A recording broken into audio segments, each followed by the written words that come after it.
Delhi blast के बाद हापुड़ में हाई अलर्ट। हापुड़ में विस्फोटक सामान मिलने की फैली अफवाह। 3 युवकों से बरामद केमिकल और गंधक। दिल्ली ब्लास्ट के बाद यूपी में हाई अलर्ट।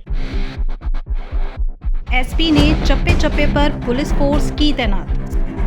दिल्ली ब्लास्ट के बाद पूरे उत्तर प्रदेश में हाई अलर्ट है, क्योंकि दिल्ली ब्लास्ट इतना बड़ा हुआ था कि उसमें 11 लोगों की जान चली गई और उसी के चलते उत्तर प्रदेश में हाई अलर्ट कर दिया गया।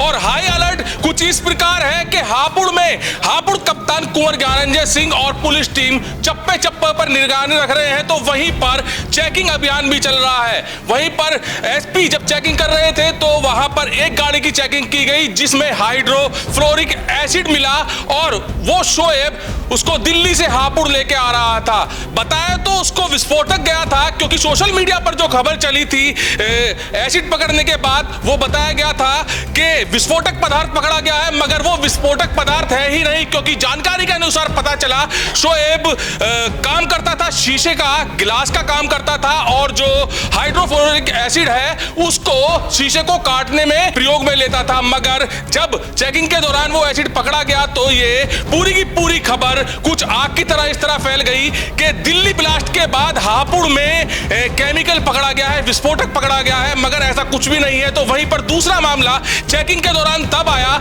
जब 2 युवकों से 2.5 किलो गंधक पकड़ा गया और उस गंधक को भी विस्फोट बता दिया गया, मगर वो विस्फोट कुछ भी नहीं था, क्योंकि जो 2 युवक पकड़े गए हैं वो केवल और केवल उस गंधक को खेत में यूज करते थे, क्योंकि खेत में मजदूरी का काम करते थे, कटाई का काम करते थे और उस वक्त जब वो कटाई करते थे तो उस गंधक को जला दिया जाता था, क्योंकि कोई कीटाणु या कीड़ा उनको काट ना पाए। तो यही जो 2 खबरें इस वक्त हापुड़ में चल रही हैं कि विस्फोटक पदार्थ पकड़ा गया है, तो वहीं पुलिस से जानकारी के बाद पता चला है कि जो हाइड्रोफ्लोरिक एसिड पकड़ा गया है वो शीशे को काटने के लिए काम किया जाता था, क्योंकि शोएब हापुड़ का ही रहने वाला है, उसकी शॉप हापुड़ में ही है, वह शीशे की कटाई के लिए उसको यूज करता था। वहीं पर दूसरी जो विस्फोटक की बात चल रही है कि 2.5 किलो गंधक पकड़ा गया है, वो केवल और केवल मजदूर खेत में कटाई के दौरान प्रयोग करते थे। कैमरामैन दीपांशु के साथ सुशील शर्मा, न्यूज एक्सपर्ट।